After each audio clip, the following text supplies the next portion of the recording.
That rabbit was never a prince. He used to stand in the daily market, watching people, but no one looked at him. He had The fragrance of the fruits was in the air, but in his destiny there was only hunger.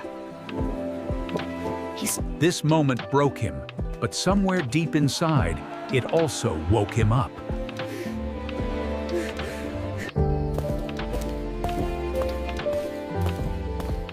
क्या मेरी जिंदगी बस यहीं तक है? फिर जमीन पर चमकती हुई एक छोटी सी सिक्का मिली।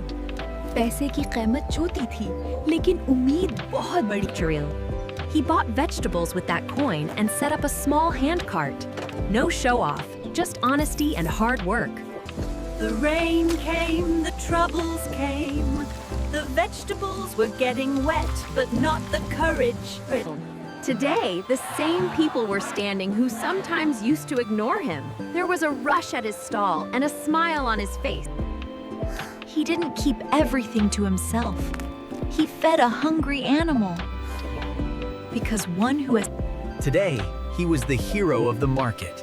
Not because of wealth, nor because of power, but because of patience